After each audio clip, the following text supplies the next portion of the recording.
Objective of this lecture is कि हम 3 घंटे जो हमारा एमपी बोर्ड का एग्जाम हमको लिखना है उसमें हम किन बातों का ध्यान रखें जिससे हम अपनी स्कोरिंग को थोड़ा सा बेहतर कर सकें। ठीक, तो 2 बातें हैं। एक मुद्दा है time management. We have 3 hours of time, right? So we have to complete our exam in 3 hours. हमको इन बातों का ध्यान, कुछ बातों का ध्यान रखना पड़ेगा जिससे 3 घंटे हमें कम ना पड़े। Point number 1। Point number 2, theory exam है, प्रेजेंटेशन स्किल्स बहुत मैटर करती हैं। If your presentation is good, उतना ही लिख के अगर आपने अच्छे से प्रेजेंट करा है तो आपकी मार्किंग अच्छी होगी, और अगर आपका प्रेजेंटेशन ठीक नहीं है तो you may end up losing some marks. तो मैं जनरली ये डिस्कशन जब भी करता हूं तो उसमें एक छोटी सी बात ये रखता हूं कि अगर हमें 12th के बच्चे को 5 एग्जाम देना है, ठीक, एक एग्जाम में अगर 2 से 4 से 5 नंबर भी हमने बढ़ा लिए, सिर्फ किस बात से? टाइम मैनेजमेंट और प्रेजेंटेशन स्किल्स से, तो 5 एग्जाम में वो 5 × 5 कितने हो जाते हैं? 25 मार्क्स, राइट? और ये मार्क्स बहुत मैटर करते हैं। ठीक, तो हम कुछ पॉइंट्स को एक एक करके स्टार्ट करते हैं। तो पेपर का फॉर्मेट सबको मालूम है, राइट? 40% ऑब्जेक्टिव क्वेश्चंस आते हैं। ऑब्जेक्टिव क्वेश्चंस मतलब 1 मार्क क्वेश्चंस, राइट? तो जो आपका 80 मार्क्स का सब्जेक्ट है उसमें कितने मार्क्स के ऑब्जेक्टिव आएंगे? 32 मार्क्स, राइट? क्या क्या आएगा? क्या क्या आएगा उसमें? Fill in the blanks, true false, choose the correct answer, answer in 1 word, match the column, correct? और जो 70 मार्क्स का एग्जाम है, फिजिक्स, केमिस्ट्री, बायोलॉजी, ज्योग्राफी या जिन भी सब्जेक्ट में प्रैक्टिकल्स होते हैं, वहां पे 70 मार्क्स का पेपर है। वहां पे कितने? 28 मार्क्स फॉर ऑब्जेक्टिव। तो कुल मिला के 40 मार्क्स हमारे ऑब्जेक्टिव के हैं जो हमें स्टार्टिंग में मिलते हैं पेपर में। इसके बाद 2 नंबर के, 3 नंबर के और 4 नंबर के क्वेश्चंस मिलते हैं। ठीक बात है? तो हम इनको एक एक करके समझने की कोशिश करते हैं। सबसे पहले देखो, टाइम मैनेजमेंट का मतलब यह है कि हम उतना ही लिखें जितना आवश्यक है, right? We should write only as much which is required. ज्यादा लिखने से नंबर नहीं बढ़ने वाले। आपको लग रहा है 4 नंबर का क्वेश्चन है, मैंने 4 पेज भर दिए तो एक एक नंबर के हिसाब से 4 नंबर तो मिल ही गए। जरूरी नहीं है। 4 पेज की जगह हम एक ही पेज लिखेंगे लेकिन मीनिंगफुल लिखेंगे तो पूरे 4 नंबर मिल सकते हैं, और पूरी कॉपी भी भर देंगे और नॉनसेंस लिखेंगे तो कुछ नहीं मिलने वाला है। ठीक बात है? तो हम इन बातों को एक एक करके फोकस करते हैं। सबसे पहले अपन जो स्टार्टिंग के 40% पेपर है जिसमें हमको ऑब्जेक्टिव 1 मार्क्स क्वेश्चंस हैं, उनको कैसे अटेम्प्ट करना है उस पर फोकस कर लेते हैं।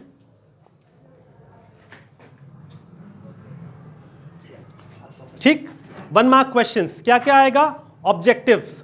सबसे पहले choose the correct option.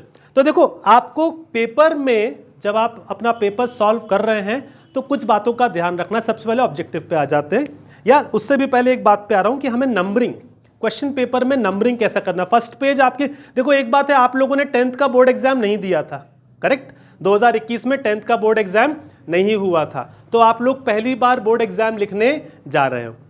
Board exam में जो कॉपी का फर्स्ट पेज होगा उसमें सिर्फ आपको अपना रोल नंबर और बेसिक एंट्रीज करना है। उसके बाद जो नेक्स्ट पेज है वहां से आपकी आंसरिंग चालू होती है।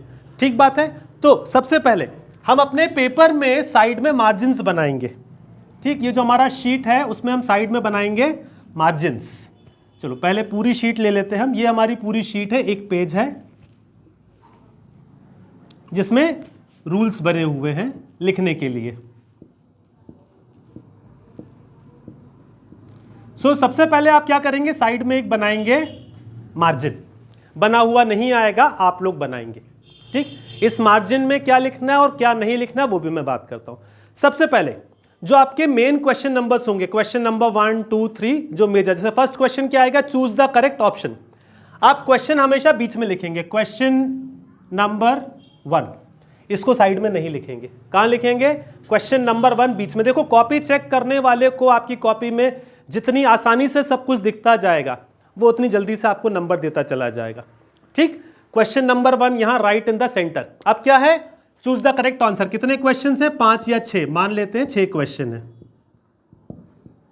ठीक, अब ये 6 नंबर आपने कहां डाले? साइड में, जो आपने साइड में मार्जिन बनाया था वहां पे। अब आपको क्या करना है? यहां पे सिर्फ और सिर्फ आपका ऑप्शन, जैसे A, B, C, D 4 option है। मान लेते हैं आपका आंसर है C जिसकी वैल्यू है 50, तो आप इसके आगे क्या लिखेंगे? C 50। सिर्फ 50 नहीं लिखेंगे, सिर्फ C नहीं लिखेंगे। इसका मतलब क्या है? सिर्फ ऑप्शन नहीं लिखेंगे, सिर्फ आंसर नहीं लिखेंगे, दोनों बातें लिखेंगे। जो ऑप्शन आपने चूज करा है ए बी सी डी में से वो लिखेंगे, और उस ऑप्शन का जो एक्चुअल आंसर है वो भी लिखेंगे। क्लियर है? बात समझ में आई मैंने क्या बोला? अगला ऑप्शन है, मान लेते हैं आपको आंसर लग रहा है ए, जिसमें कुछ और जो भी लिखा हुआ है, जो भी इसके सामने लिखा हुआ है, इसके बाद डी जो भी लिखा हुआ है, सिर्फ इतना। क्वेश्चन नहीं लिखना है, नंबरिंग सही करना है। क्लियर है बात? नंबरिंग सही करना है। अगर आपकी नंबरिंग सही है तो आपको आंसर नंबर मिलते चले जाएंगे। ठीक बात है? अगला इसके बाद क्या है, मान लेते हैं ट्रू फॉल्स है। क्वेश्चन नंबर 2 कहां डाला आपने? सेंटर में। कहां डाला? सेंटर में, बिल्कुल। और हो सके तो और अंडरलाइन कर देना, बिल्कुल स्पष्ट दिखना चाहिए। ठीक, मान लेते हैं ट्रू फॉल्स है, तो क्या करना है? फिर से 1 2 3 4 5 6 जितने भी, और सिर्फ ट्रू फॉल्स, सत्य असत्य, जो आपको लिखना है। इससे कम नहीं, इससे ज्यादा नहीं। क्या लिखना है? ट्रू, फॉल्स और जो भी है। ठीक बात है? ना इससे कुछ कम, ना इससे कुछ ज्यादा। इसके बाद मान लेते हैं फिल इन द ब्लैंक्स। अगला पेज,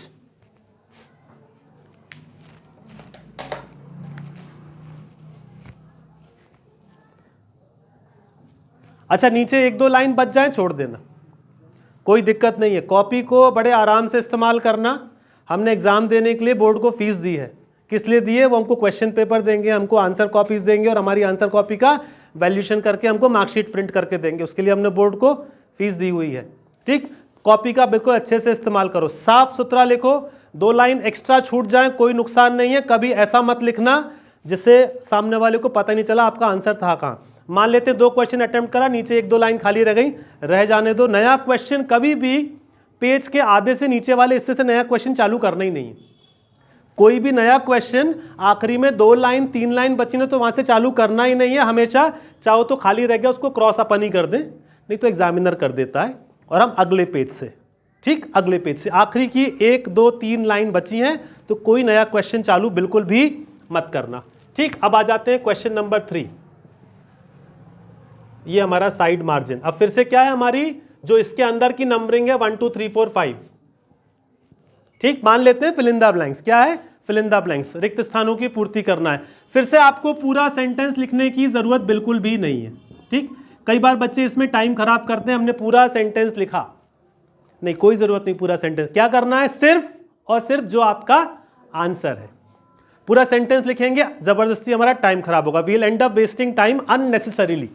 कोई फायदा क्या? उससे कोई एक्स्ट्रा नंबर मिलेंगे? नहीं। हमको क्या करना है? सिर्फ 1 वर्ड 2 वर्ड्स जो भी उसके आंसर में है, राइट? तो सिर्फ उतना उतना आंसर हम लिखते चले जाएंगे आगे। अगेन एक और कौन सा होता है? Right the answer in 1 word और 1 सेंटेंस। सेम बात है वहां पे भी, सिर्फ उतना ही जितना जरूरी है। अगर 1 वर्ड में आंसर आ सकता है तो बिल्कुल 1 वर्ड में लिख दो, आपको पूरे मार्क्स मिलेंगे, कोई दिक्कत की बात नहीं है। आपको सेंटेंस फ्रेम करके उसका आंसर देना है तो एक सेंटेंस फ्रेम करके आंसर दे दो, उससे भी कोई नुकसान नहीं है।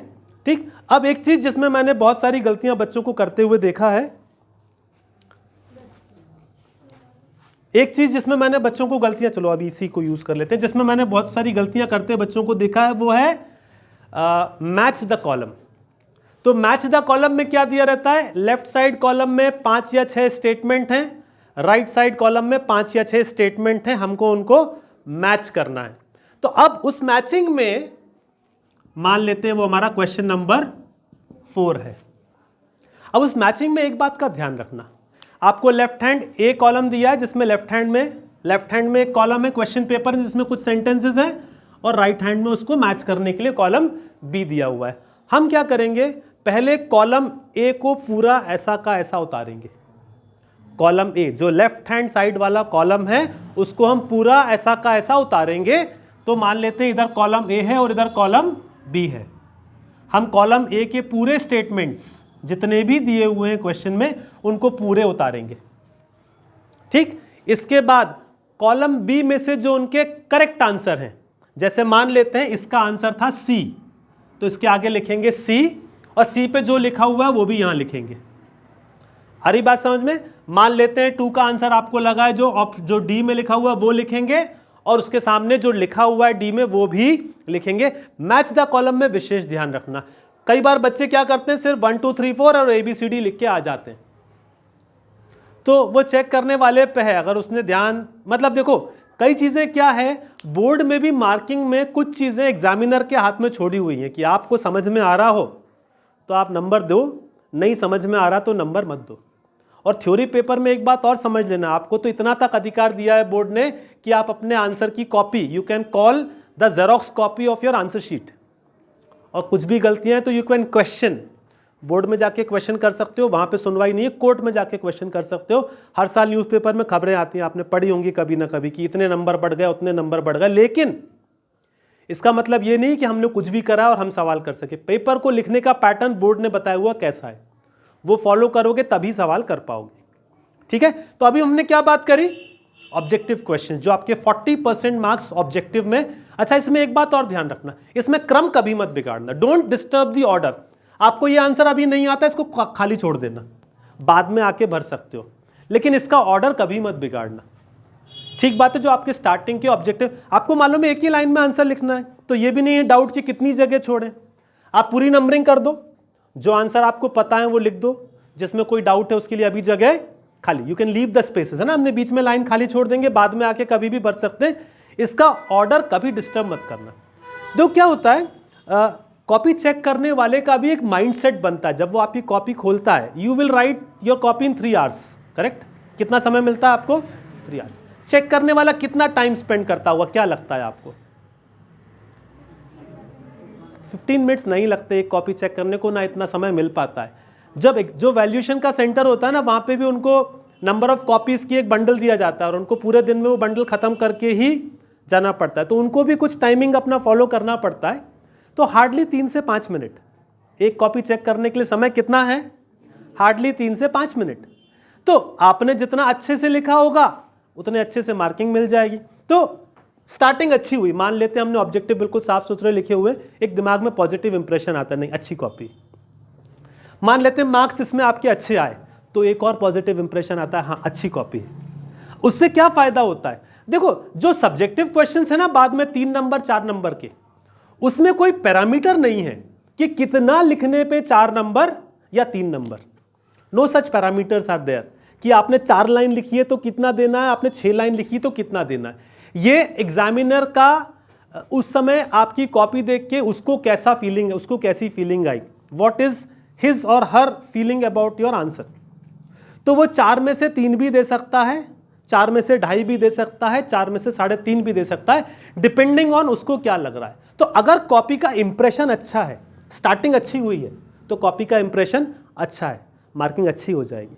स्टार्टिंग अच्छी नहीं हुई है, जिसको ऑब्जेक्टिव ही नहीं आते, क्या गंदा संदा कॉपी बनाई है, आगे क्या उम्मीद करूंगा, मामला गड़बड़ हो जाता है। ठीक, अब इसके बाद की जो बात है ना वो भी एक बहुत महत्वपूर्ण बात है, उस पर ध्यान देना। हमने अपने 40% क्वेश्चंस अटेम्प्ट कर लिए, कुछ छूटा हुआ है उसको बाद में आके भर लेंगे, कोई दिक्कत नहीं है, 2 पेज 3 पेज जो भी हमारे लग गया उसमें हमने ये सब अटेम्प्ट कर लिया।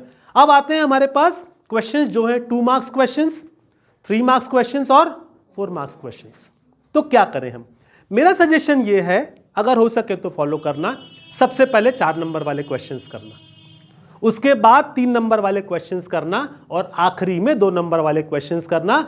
यहां तक मैंने आपको कहा था सीक्वेंस में चलना अच्छा लगता है, ऑब्जेक्टिव स्टार्टिंग में कर दिए कॉपी में, कॉपी चेक करने वाले को अच्छा लगता है, लेकिन इसके बाद सीक्वेंस में बिल्कुल मत चलना।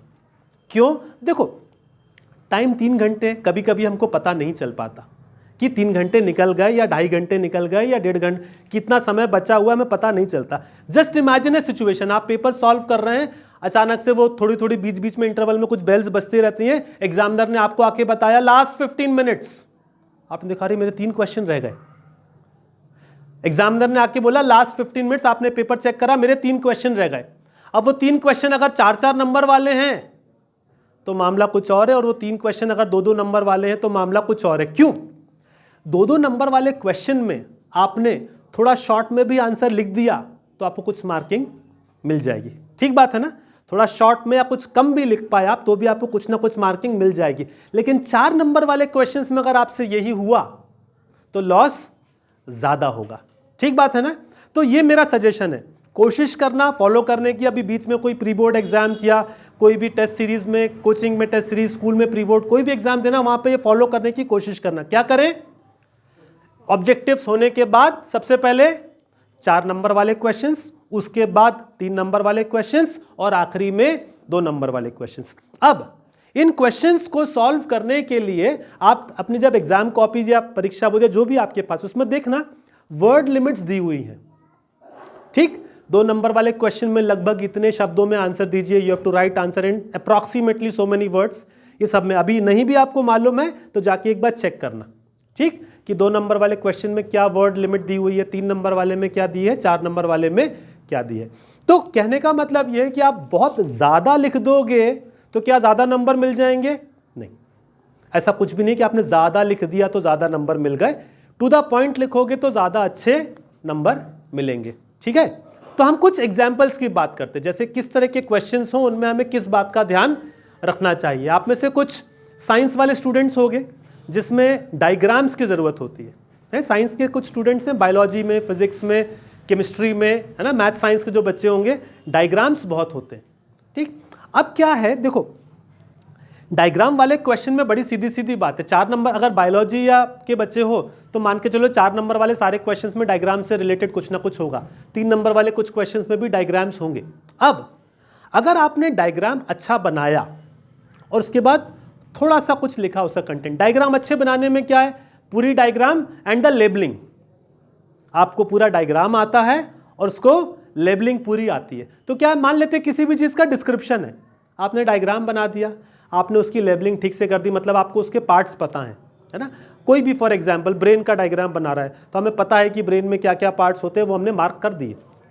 अब मार्क कर दिए तो उससे रिलेटेड सेंटेंसेस भी याद होंगे कि भाई ये वाला पार्ट कुछ ऐसा था, ये वाला पार्ट कुछ ऐसा था। तो कहने का मतलब है एक नीट डायग्राम और उसके बाद थोड़ा सा डिस्क्रिप्शन ज़्यादा मार्क्स दिलाएगा as compare to diagram neat नहीं है, डिस्क्रिप्शन बहुत अच्छा है, तो आपके नंबर कम होंगे। इस बात की बिल्कुल गारंटी है। अच्छा डायग्राम, डिस्क्रिप्शन भले ही थोड़ा कम, लेकिन इससे विपरीत ऑपोजिट टू दैट, डायग्राम गड़बड़ है और डिस्क्रिप्शन बहुत अच्छा है। क्योंकि क्या चीज़ जल्दी दिख जाएगी एग्जामिनर को, आपका डिस्क्रिप्शन की डायग्राम? डायग्राम। ठीक बात है ना। तो अगर डायग्राम अच्छा दिखेगा तो मुझे समझ में आएगा कि आपने अच्छा कुछ करा है। डिस्क्रिप्शन थोड़ा कम भी लिखा है, वेल इनफ, कोई बात नहीं, अच्छा डायग्राम है ना, ये पॉइंट वैलिड। तो इन बातों पे ध्यान देना है। अभी होता क्या है, गलती क्या होती है, हम डायग्राम्स बनाते ही नहीं है, बस देख लेते हैं, कॉपी में 50 बार देख लिया, हाँ बिल्कुल आ गया, समझ में आ गया। ठीक, उसकी जगह क्या करना है, बना के देखना है। अगर डायग्राम्स को आपने 1-2 बार अपने हाथ से बना लिया ना तो वो अच्छा बनेगा, और 50 बार भी घूर घूर के देख लिया, है ना, बिल्कुल घूर के देख लिया, तो भी जब आप बनाने बैठोगे तो कुछ ना कुछ दिमाग में स्लिप होगा। कोई पार्ट लिखते नहीं आएगा, किसी चीज़ की स्पेलिंग सही से ध्यान नहीं आएगी, कोई चीज़ इधर से उधर मिक्सअप हो जाएगी। लेकिन जब 1-2 बार कॉपी बंद करके अपने हाथ से बना के देख लेंगे तो वो दिमाग में ज़्यादा अच्छे से सेट हो जाएगा। ठीक बात है ना, है ना। तो जो भी आपके इंपॉर्टेंट क्वेश्चंस में डायग्राम्स हैं उनको बनाने की प्रैक्टिस करो तो वो काम आने वाला है। ठीक, एक और मेजर पॉइंट, कभी कभी क्वेश्चंस आते हैं राइट द डिफरेंसेस, है ना, बहुत कॉमन क्वेश्चन है ना, सभी में है, मैथ साइंस ही नहीं, कॉमर्स में भी, आर्ट्स में भी अंतर, डिफरेंस लिखने के क्वेश्चंस आते हैं।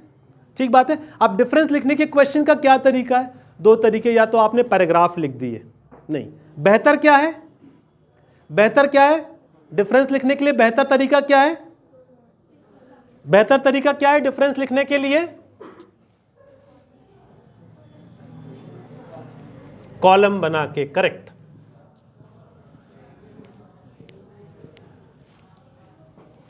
ठीक, मान लेते हैं कोई हम क्वेश्चन नंबर 15 अटेम्प्ट कर रहे हैं, राइट द डिफरेंसेस। अभी क्या करेंगे, यहां पे एक लाइन बनाएंगे, 4 नंबर का क्वेश्चन है, 4 डिफरेंस साफ सुथरे लिख दो, मीनिंगफुल 4 डिफरेंसेस।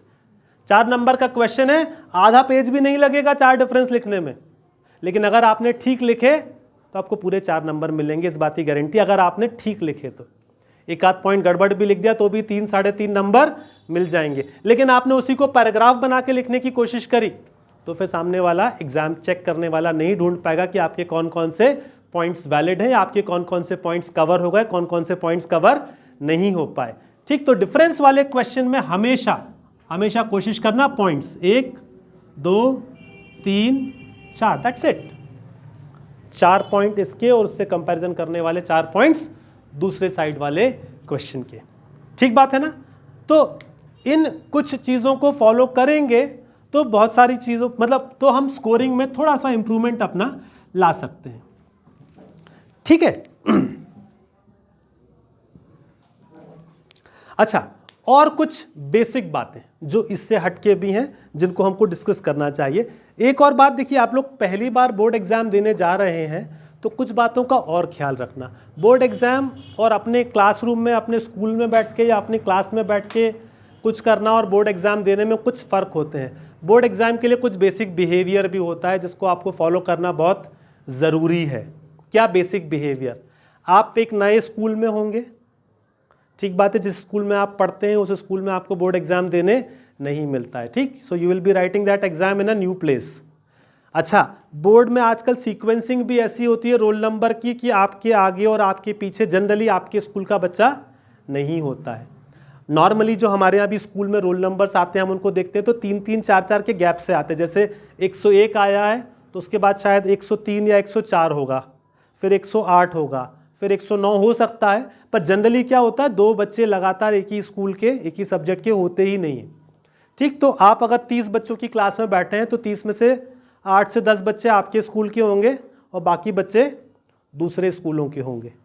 ठीक है, तो थोड़ा सा अपने आप माहौल बदल जाता है। अभी आप लोग जब बैठते हैं तो क्या करते हैं, सबसे पक्के दोस्त को बगल में बिठा लेते हैं, है ना? ऐसे होता है ना, ऐसे होता है ना, जब भी हम कहीं भी बैठते हैं सबसे पक्के दोस्त के बगल में बैठते हैं। कुछ तो मुझे मालूम है जिनको मैं जानता हूँ, है ना, कि बिल्कुल अपने पक्के दोस्त के बगल में बैठे हुए हैं, है ना, तो वहाँ पे ऐसा नहीं होगा। ठीक, अब जो आपको क्वेश्चन पेपर मिलेगा और जो आंसर कॉपी मिलेगी उसमें भी आपको कुछ बातों का ध्यान रखना है। पॉइंट नंबर 1, क्वेश्चन पेपर में रोल नंबर के अलावा कुछ भी लिखा हुआ नहीं होना चाहिए। अभी हाफ ईयरली एग्जाम चल रहे थे तब भी मैं स्कूल में बच्चों को देखता था, बहुत कुछ समझाने के बाद भी वो क्या करते थे, ट्रू फॉल्स तो वहीं लगा दिए। ठीक, पेंसिल से लगा दिए कि हम तो मिटा लेंगे, नहीं लगाना है। ध्यान रखना, नहीं मैच द कॉलम, वहीं लाइनें खींच ली। तो देखो क्या है, बोर्ड के कुछ रूल्स हैं, कुछ चीजें हैं जो बोर्ड में UFM अनफेयर मीन्स की कैटेगरी में आती हैं। UFM अनफेयर मीन्स, अगर एग्जामिनर आपको अनफेयर मीन्स की कैटेगरी में अगर उसको लगता है आप हो तो आपका एक फॉर्म भरा जाता है और आप बाकी परीक्षाएं देने से आपको रोक दिया जाता है। ठीक है, दिस इज वेरी इंपॉर्टेंट। और वहां पे एक और बात ध्यान रखना, आप अगर एमिनेंट के बच्चे हो तो ना मैं दिखूंगा, ना आपको कृष्णा दिखेगा, ना आपको कोई परिचित टीचर दिखेगा। एक सेंटर सुपरिंटेंडेंट, किसी गवर्नमेंट स्कूल के सीनियर टीचर, मतलब किसी ना किसी हायर सेकेंडरी स्कूल के प्रिंसिपल लेवल के जो टीचर्स होते हैं वो सेंटर सुपरिंटेंडेंट होते हैं। That person is the incharge of the complete center. और जो आपके एग्जामिनर्स, जो इन्विजिलेटर्स होते हैं वो भी गवर्नमेंट स्कूल के टीचर्स होते हैं, तो उनको भी अपने रूल्स फॉलो करना है। अगर आपने कुछ बिहेवियर ठीक से नहीं करा तो आपके पास कोई हेल्प के लिए नहीं है ना, कोई ऐसा नहीं जो आपका परिचित है जो कहेगा नहीं नहीं ये अच्छा बच्चा है, कोई बात नहीं, गलती हो गई तो इसको थोड़ा सा नहीं, जनरली ऐसा नहीं करते वो। ठीक है, तो हमको कुछ गलतियां नहीं करना है। पॉइंट नंबर 1, आपके क्वेश्चन पेपर में आपके रोल नंबर को लिखना कंपलसरी है और रोल नंबर के अलावा कुछ भी किसी भी पेज पे नहीं लिखना है। आपकी जो आंसर कॉपी है उसके फर्स्ट पेज पे बेसिक एंट्रीज हैं, रोल नंबर है, डेट है, सब्जेक्ट कोड है, XYZ कुछ एंट्रीज होंगी, वो आपको वहाँ समझाई जाएंगी, वो करना है। आपकी पूरी कॉपी पे आपका नाम या कुछ और डिटेल्स, आपकी पर्सनल डिटेल्स कभी भी नहीं आनी चाहिए। ठीक है, इसके बाद आपको जितनी कॉपीज़ हैं, आपकी सप्लीमेंट्री कॉपीज़ हैं, उन पे सब पे आपका रोल नंबर ठीक से लिखा रहा है और अपने कागज़ों को संभाल के अपनी डेस्क पे रखने की जिम्मेदारी आपकी है। अगर गलती से आपकी आंसर कॉपी आपने सप्लीमेंट्री ले ली, दूसरी सप्लीमेंट्री ले ली, ढंग से नहीं रखी, एक सप्लीमेंट्री आपकी गिर गई और आजू बाजू वाले के पास तक पहुंच गई, किसी आपने इंटेंशनल भली नहीं करा, इट वेंट अनइंटेंशनली, स्टिल दोनों क्वेश्चनेबल हो गए, जिसकी कॉपी गई वो भी और जिसके पास पहुंची वो भी, दोनों से सवाल होगा क्या हो रहा है भाई, क्या हो रहा है ये। ठीक बात है, तो आपको अपनी कॉपीज को संभाल के रखना ही पड़ेगा। अगर आपके पास आपके पेंसिल बॉक्स में आपके क्वेश्चन जो पैड होता है कॉपीज रखने के लिए, जो हम क्या यूज़ करते हैं, क्या बोलते हैं उसको writing pad, correct, writing pad है, उस पर कुछ अननेसेसरी चीज़ें लिखी हुई हैं, या आपके पेंसिल बॉक्स में आप कहो कि सर मैं तो इंग्लिश का पेपर दे रहा हूँ, या वो हिंदी का कुछ लिखा रह गया था, या मैथ्स का एक फॉर्मूला लिखा रह गया था, डज नॉट मैटर क्यों लिखा है, क्यों लिखा है, या मुझे मतलब नहीं है क्या लिखा है, मुझे सिर्फ क्या मतलब है, इफ आई एम इन्विजिलेटर, मुझे क्या मतलब है कि आपके पेंसिल बॉक्स में कुछ लिखा हुआ है जो नहीं होना चाहिए, full stop, then you will be questioned कि भाई ये क्या हो रहा है ना। अच्छा एक और बात है, हो सकता है कभी कभी आप कन्विंस कर लो, हो सकता है क्वेश्चन करा इन्विजिलेटर ने और आपने उसको कन्विंस कर लिया सर कोई मतलब का नहीं, गलती, लेकिन दो समस्याएं हुई इसमें, एक तो आपका समय गया और दूसरा थोड़ा मोरल डाउन हो जाता हमारा, होगा ना, होगा ना। देखो बीच में मान लो किसी ने खड़ा, एग्जाम हम बड़े अच्छे मूड से देने गए हैं, किसी ने खड़े होकर हमारे 10 मिनट खराब भी कर दिया और हमें थोड़ा डांट भी दिया, तो क्या होगा, क्या होगा, थोड़ा सा मूड हमारा खराब हो जाएगा, और मूड खराब हो गया तो वो भी हमारे परफॉर्मेंस पे रिफ्लेक्ट होने लगेगा, होगा ना भाई। दिमाग अगर हमारा ठीक नहीं है, मतलब थोड़ा सा दिमाग खराब हो गया तो वो हमारे परफॉर्मेंस पे बिल्कुल रिफ्लेक्ट होगा। तो हमको ऐसे कोई काम करना ही नहीं है जिससे ऐसी स्थिति बने। तो क्या है, बेसिक एटिकेट्स हैं।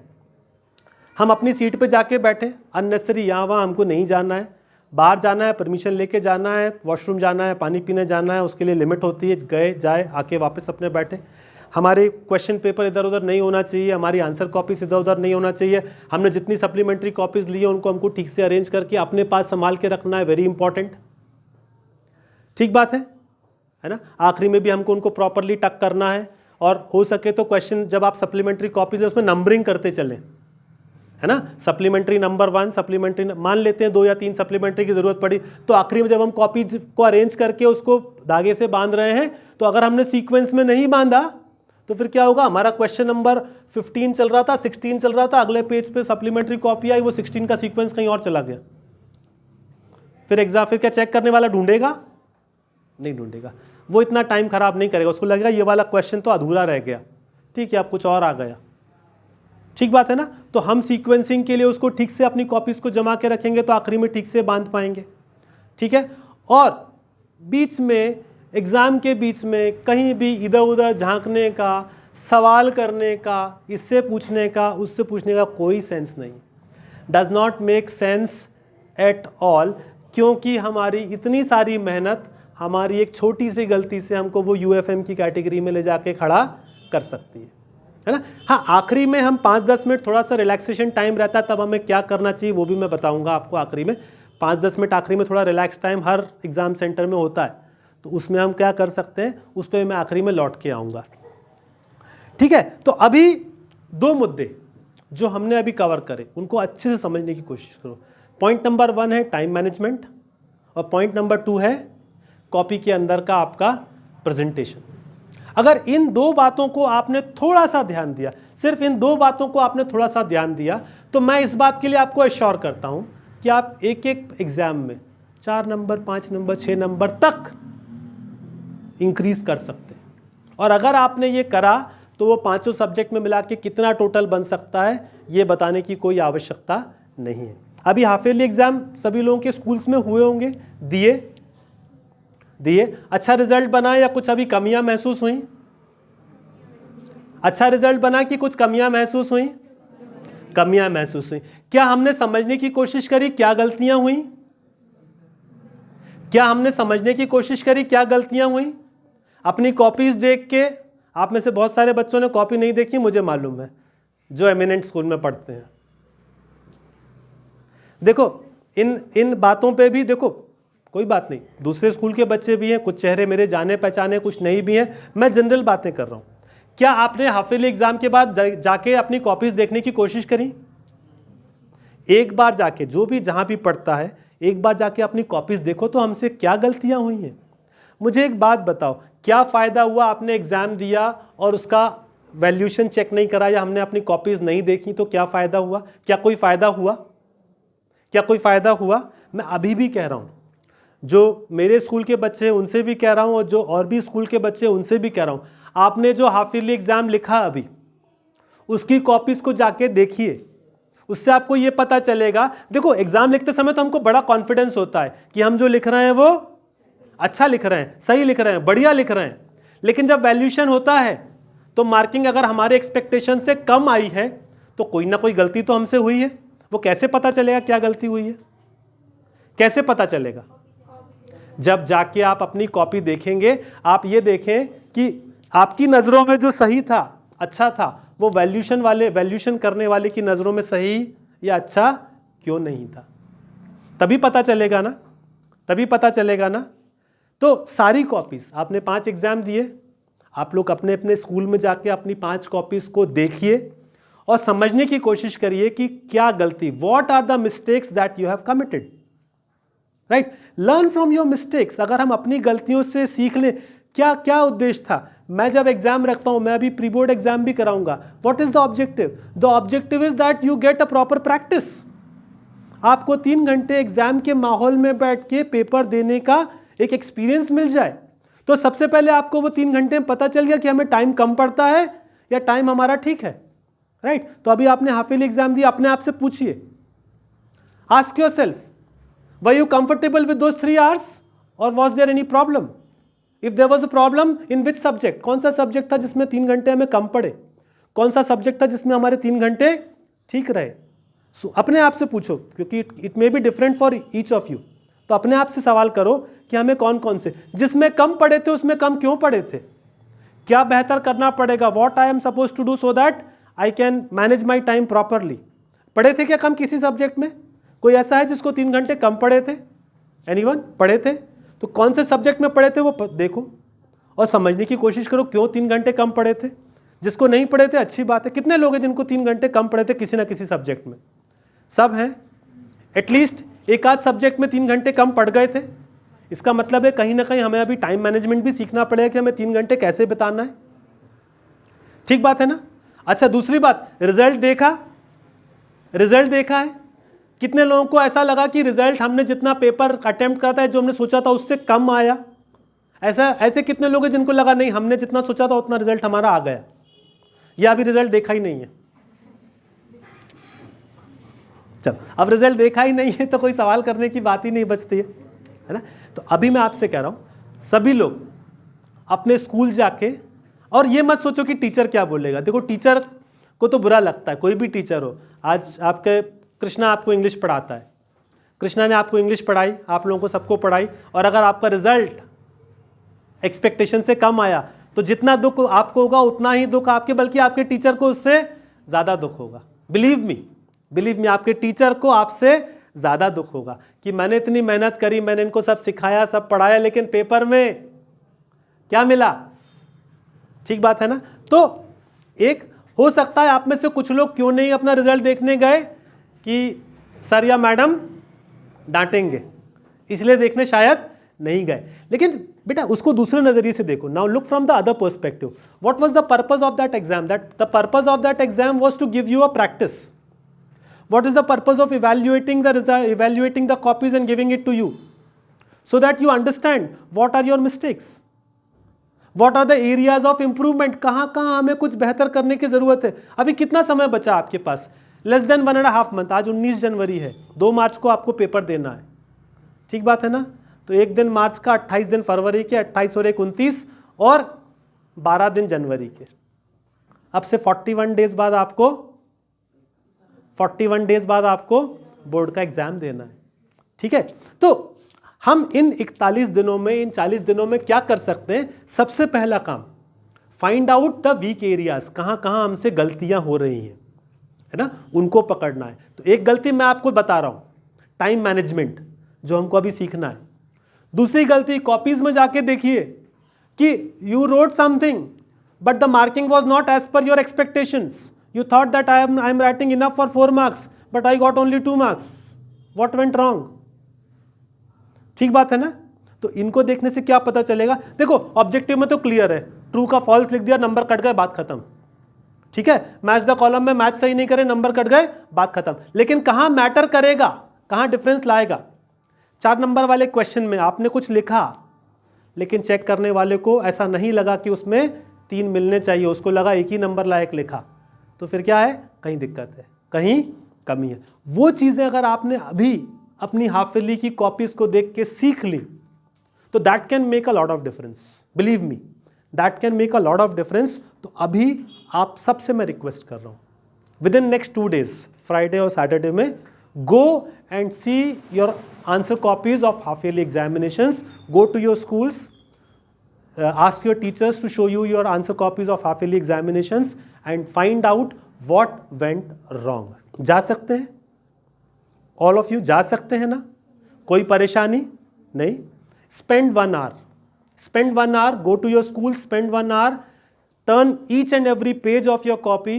क्वेश्चन पेपर साथ में लेके जाना, आपने क्वेश्चन पेपर्स हैं आपके पास, होने चाहिए, है ना? क्वेश्चन पेपर साथ में लेके जाना, turn each and every page of your copy and find out कि आपने क्या सोच के कितना लिखा था और आपको मार्क्स कितने मिले।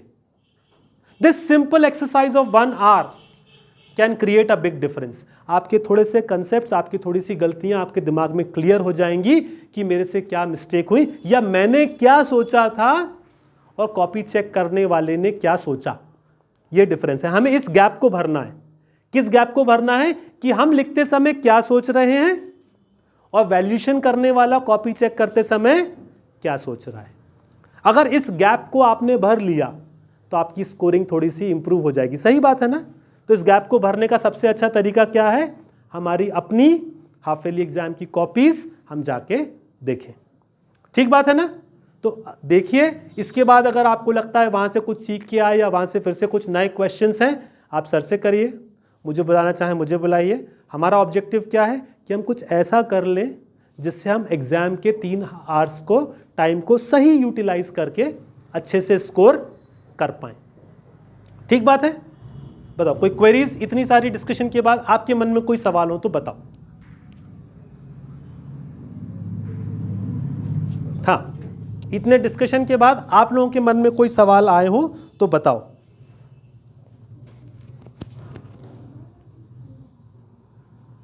नहीं? ठीक है, तो जो बातें कही उनमें से कुछ समझ में आया? Are you able to understand a few things? Follow कर सकते हैं? कोई अनोखी मुश्किल बातें करी?